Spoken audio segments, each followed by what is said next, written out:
Section 3. You will hear a college professor and a postgraduate student, Diana, discussing her recent internship experience. First, you have some time to look at questions 21 to 25.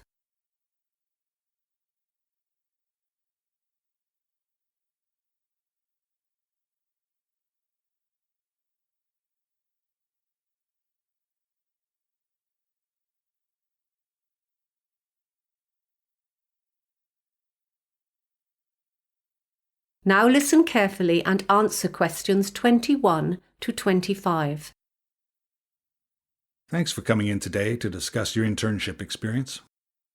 Completing some sort of work experience, like an internship, is a core part of our master's program, and we want to make sure students are able to make the most of it. That's fine. So, as I understand, you were offered an internship by Gregory Associates, is that correct?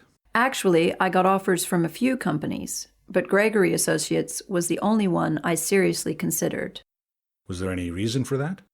Yeah, they didn't offer the best conditions. Some of the other companies were offering to cover transportation and other living costs, that kind of thing. But I knew Gregory Associates was a widely recognized leader in the industry, and that was the big factor for me. And were you happy with your choice? Well, yes and no. Mixed feelings? Yeah, don't get me wrong. Everyone in the office was great. They didn't talk down to me, and they were always happy to assist if I wasn't sure about something. Was it the work, then? Some students do find internships a little tedious and boring.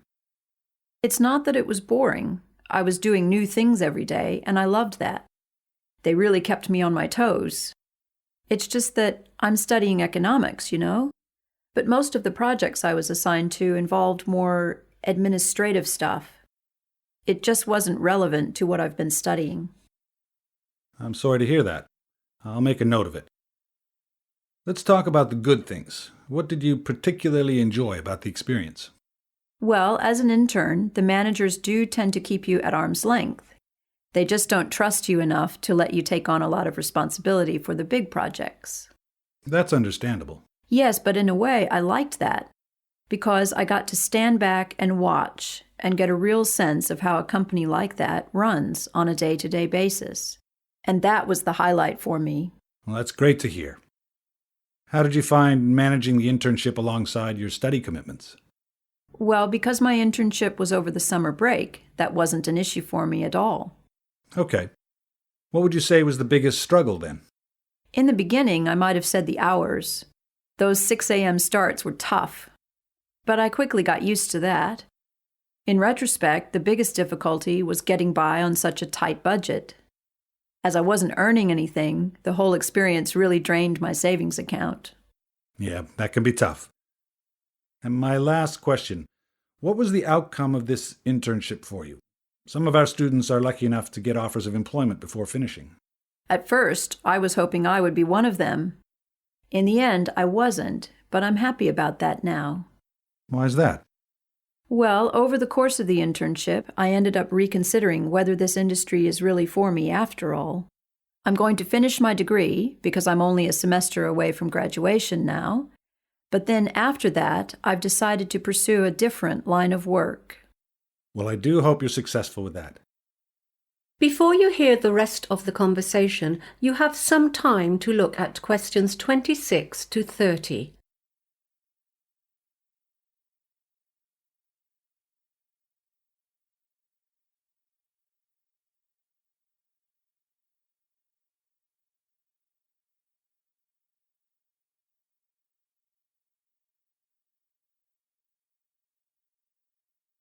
Now listen and answer questions 26 to 30. Now, we're putting together a step-by-step guide about the process for students who want to apply for internships, and we were wondering if you could help us with it. Sure. What would you say is the first step? Before they do anything else, students need to get their documents sorted. Companies need to see all sorts of things, such as reference letters and verified copies of academic transcripts. It can take time to get it all together, so applicants need to get onto this as soon as possible. Great. We'll put that down as number one. And then students should begin researching companies? Absolutely. They should look at a wide range of companies and the internships they offer. They really shouldn't limit themselves at that stage. It would be time-consuming to apply to them all, though.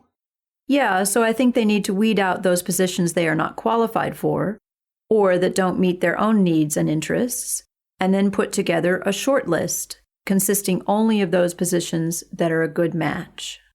And then? Well, the next part is the applications, of course. I think the big mistake here is that some students just send the same cover letter and the same CV to each company, when in reality, every position is a little bit different. They really need to alter their applications so that they refer to the individual needs of each position. I'll make a note of that. And should students follow up on their applications? I think so. It's best to call each company. An email is too easy to ignore or delete. And not too soon either. A week after the applications have been submitted is probably ideal. So if they get an interview, what's next? Obviously, they need to prepare. For me, this included all sorts of things, like practicing my body language in front of the mirror and researching common interview questions online. Any tips for the interview itself? Most students are so obsessed with having the right answers, but I think the most important thing is actually to ask questions. It shows the employer that you are genuinely interested in their company and in the position. That's really helpful advice. Thanks for coming by today. No problem. That is the end of section 3. You now have half a minute to check your answers.